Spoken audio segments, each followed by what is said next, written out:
Hi everyone, this is Rob from Wisconsin.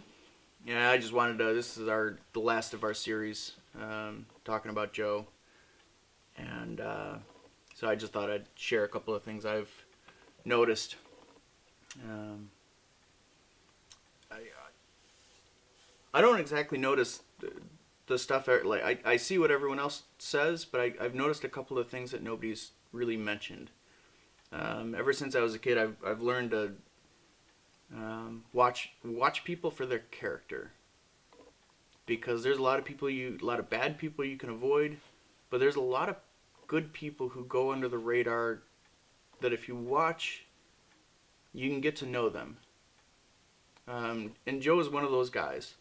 Not that he went under the radar necessarily, but he was a guy of good character, and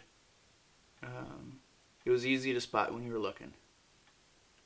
A couple of things I noticed just thinking back. As much in chat as I was in, I never once heard him say anything negative about the people in his personal life. Not his family, not his friends, not any. Just he never brought that in, which is I can't see us as a team tolerating that a lot, but it's rare to see somebody who never does it. And he was definitely one of those guys. Just never said anything bad. Protecting the honor of his family was important, even to guys in a game. The other thing I noticed was he seemed to, when you play a team game, especially for as long as we play for 2-3 years, somewhere in there, by and large, you're going to screw up somewhere along the lines, and it'll cost the team in a war or whatever the case may be. And I never saw him treat anyone whatsoever like with any disrespect or anything, because it's easy to forget when you're playing that the names on the screen are actually people, and he never seemed to forget that. He always had this ability he didn't shy away when something bad was going on, but he would find the way to tell you in a way that protected your dignity, so you didn't feel like an idiot even though you did something stupid. For a team player, that was huge.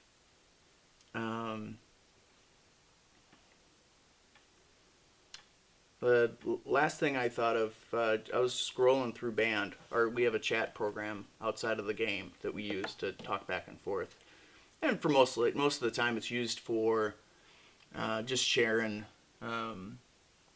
Something silly we've seen or something stupid we kind of curious about, or shoot a glass of some drink or something, be like, hey, you guys ever try this, is it worth it, kind of an Insta thing, thinking about buying this car, take a picture of it, whatever. It was funny because I scrolled through and I was wondering what was the last thing Joe said in there, and it was actually a picture. It was around Halloween, just before Halloween. And it was a picture of some pumpkins that were carved. And he said, these are our pumpkins for this year.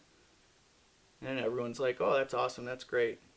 And he finished by saying, thanks, guys. They're for the kids really enjoy them, or something along those lines. And that was Joe. Family was the context with which the game was played. The game had its place, but he always kept in mind the people aspect. The game just happened to be what we played, but we were still a community. He still had a family. He had his priorities straight. His family, us as people, and the game dead last. That's the way it should be. So we miss you, Joe. Thank you for sharing it with us.